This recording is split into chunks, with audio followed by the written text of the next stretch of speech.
Thank you, sir, for your insightful address.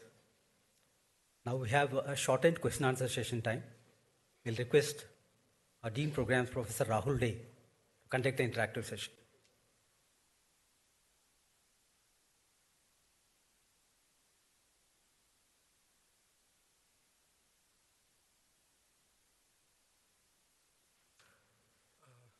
Thank you for the enlightening speech.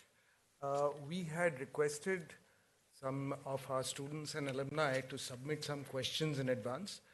I have a list of 24 questions. Perhaps we won't be able to manage all of them.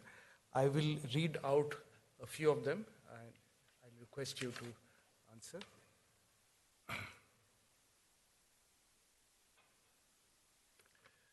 So the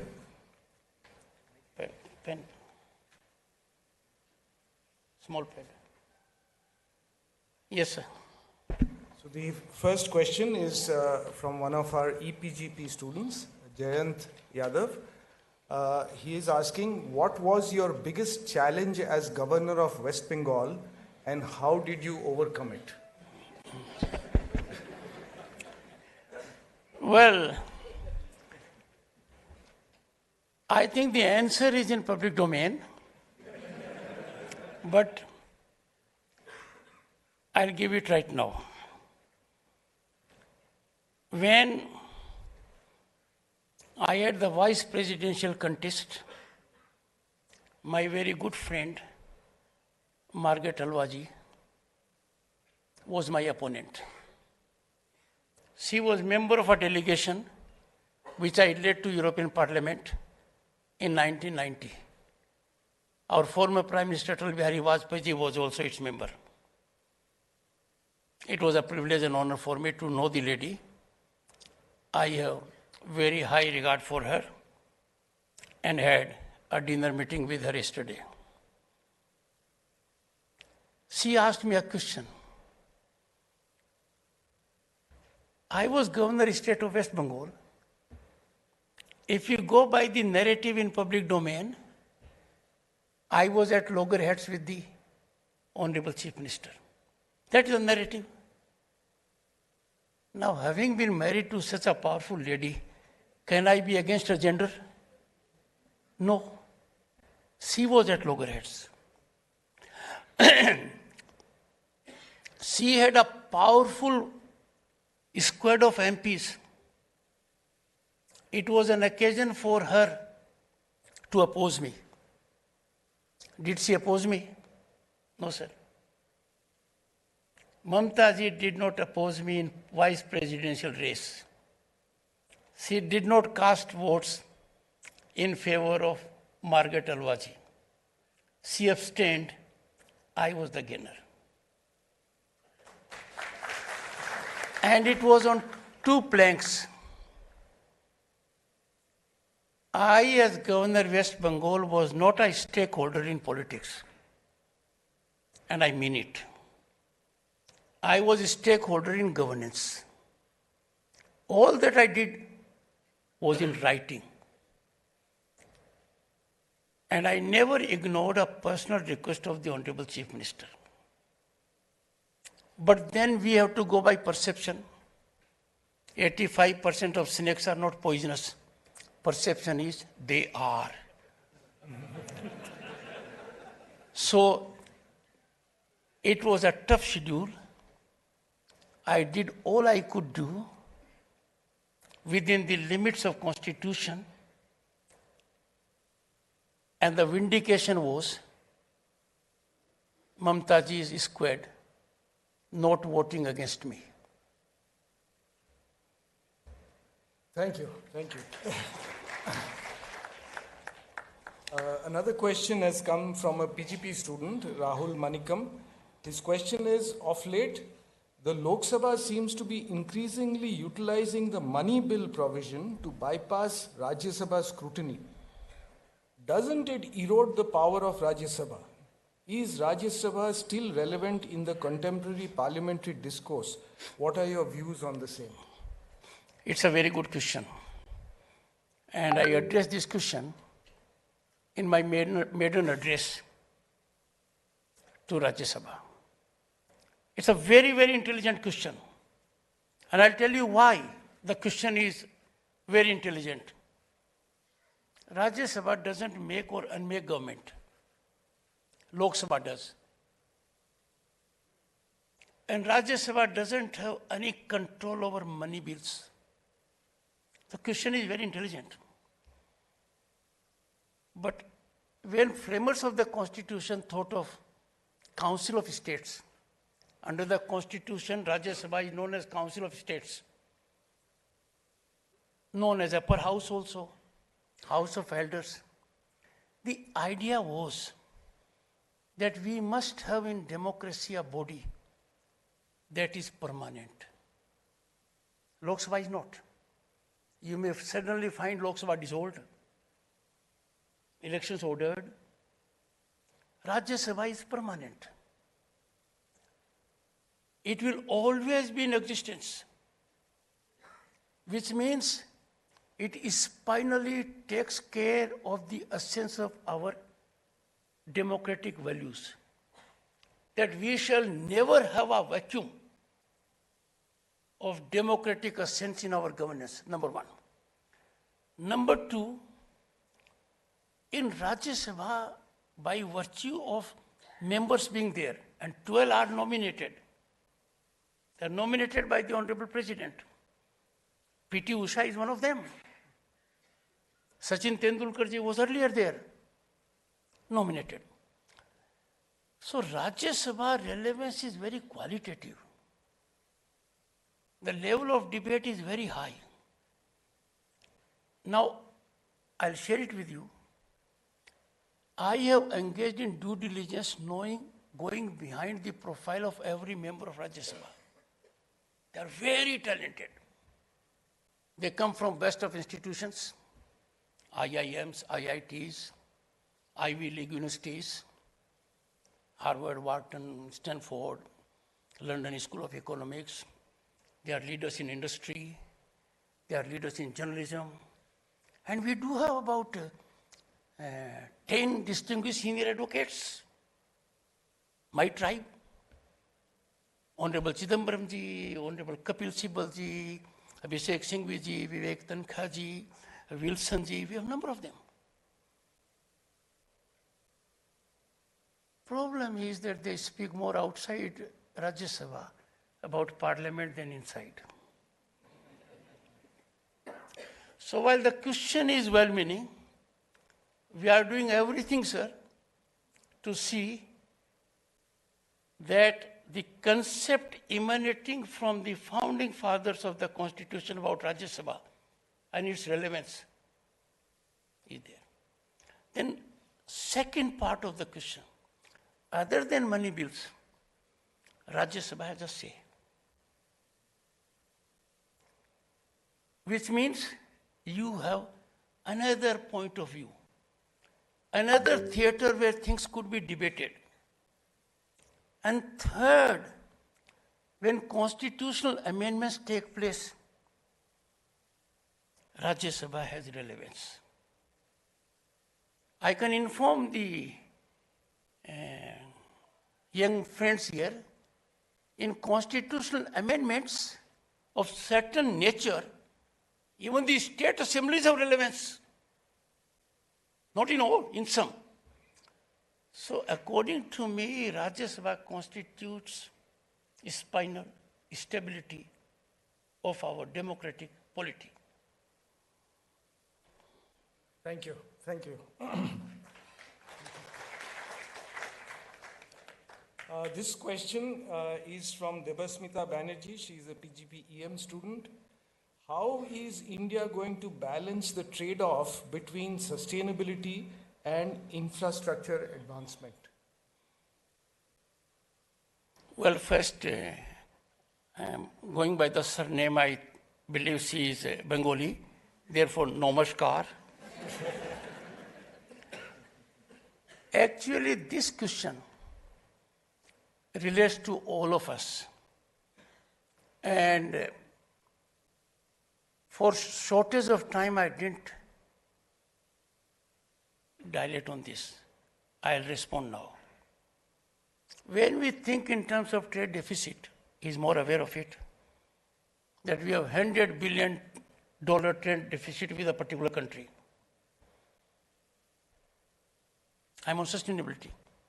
Now, tell me all of you, do we need to import crackers, furniture, diya, patang? Means we are required to develop some kind of economic nationalism. We are a country that is home, becoming increasingly home to produce for the world. To think that we must use something which the world produces for us and such ordinary things, they come in the way for sustainability. Why? Now, this rat race has to be stopped because it is dictated only by one consideration.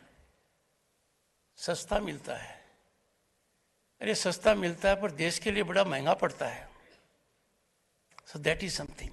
Number two, sustainable development, if that is the thrust of the question, has been in our ethos.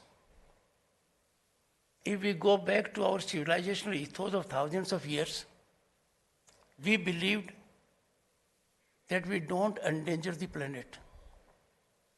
We don't endanger the ecosystem. We have people in our country who would cling to a tree if someone was to cut it. Reckless exploitation of natural resources for fiscal gain causes great damage in the long run, which is not repairable. Now there is increasing awareness about it. And you will be happy to know India is president of G20. We have all shades of people coming to this country. Bangalore has been home to interactions also. Finance ministers are coming, environmental ministers are coming, forest ministers are coming, heads will also be coming. That will happen only when there is now global awareness and India is taking the lead in that. Let me give a very small idea about it. Solar is a very important source of power that will contribute to sustainability. And India is headquarters of International Solar Alliance. But the young man has asked a very difficult question meant for experts. But one indication I can give, that resolution of this problem is not systemic. The resolution of this problem has to be systemic in global context. And that I'm sure will happen. Right. The slogan which we have given to G20, one earth, one planet, one family, what we believe all throughout, carries the message for it. Thank you. Thank you very much. I think we'll have to curtail the question. Sir, go to the end of the list and ask 2 questions. Okay. Thank you. There's a question from an alumnus, Mr. Chandrasekhar Reddy. What improvements are being considered in the area of public policies to improve healthcare in our country to address economically weaker sections? I think it's a very, very important question. In the United States, those of you who care to read about the address of the president, address to the nation, the last one I heard, health dominated. Health cost dominated. We have to find a solution to it. Because there is panic in the family if someone has cancer. Our system has to be a little more transparent and accountable in the health sector than what it is at the moment. But Honorable Prime Minister has taken it in a missionary mode. Ayushman Bharat is one. Then having a medical college in every district is another. Then third is, when you have Ayushman Bharat, it is not just helping someone. It is growth of all paramedical forces, facilities. So that in our country is happening. I recall the day when I had made some impact in my profession and my father fell ill. 1988. I had to take him out of the country to UK for bypass surgery because we didn't have facilities here. Now, I think in every division you have. So things are moving in the right direction. And our paramedical, human resource and doctors have performed wonderfully during COVID. We need to create another mechanism, both for education, sir, Director sir, for education and for health. Commercialization has to be intermixed with social responsibility. That has to be there.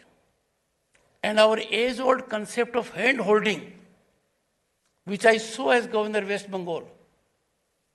Someone was feeding 200,000 people, but equally satisfying was the one who was feeding neighbor. So scale doesn't matter.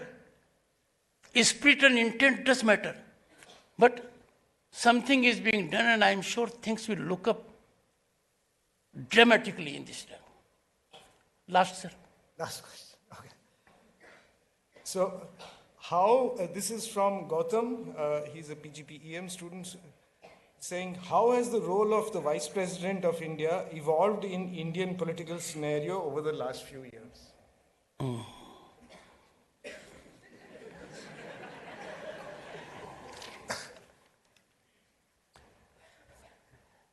The man who got me into politics, a giant in Indian politics,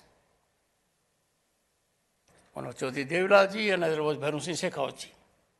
Bharu Singh ji Shekhawat ji was Vice President. I'm in that house at the moment. Dr. Radhakrishnan ji spent 10 years there. We have a very distinguished, very senior politician, my immediate predecessor, Venkaiah Naidu ji. We had Mr. Hamid Ansari for 10 years. इसीलिए मैं director साहब को कह रहा था मेरे पास तो पहले ही बहुत होमवर्क है आप मुझे होमवर्क क्यों दे रहे हैं The occupants of Vice President House were giants. I will have to overwork. और इसीलिए मैंने कुछ दिमाग लगा कर ही तो IIM बेंगलोर के एल्यूमिनाई को परसुएड किया कि आप राज्यसभा के सेक्रेटरी बनिए a very senior post which has global connotations. Sir, it's a tough question and I need some time to respond, and next time, whenever the Honorable Director invites me, I'll start by answering this question.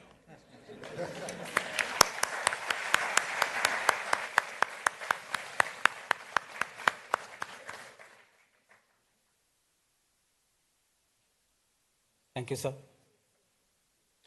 Now for the vote of thanks. It's my proud privilege to propose a vote of thanks on this occasion.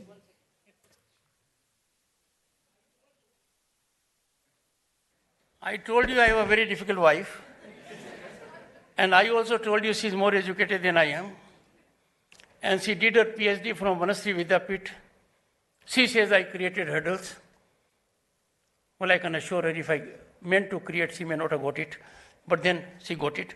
She says I must take the list of questions and respond one-to-one with those who ask the questions. So I'll get it. And I would appreciate a telephone number of the person who has asked the question also. Yes. But it goes to her.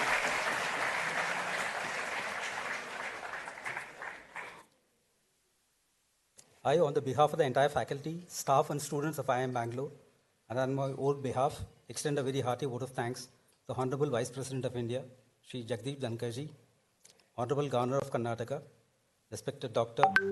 Smith Sudesh Dhankhar ji, and our Chair, Board of Governors, and our director for taking the valuable time after from the busy schedule to be part of the inauguration function of the first building of our second campus virtually.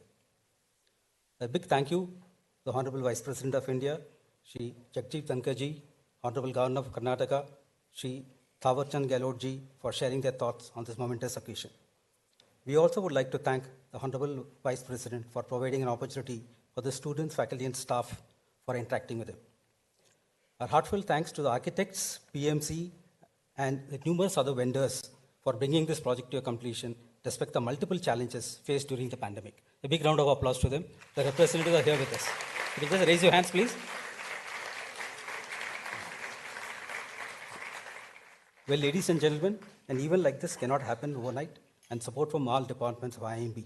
I would like to take this opportunity to thank the entire faculty and staff of IIMB who are involved in conducting this process successfully. Thank you. Jai Hind. We'll request everyone to rise for the national anthem.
Please remain seated till the dignitaries exit the stage.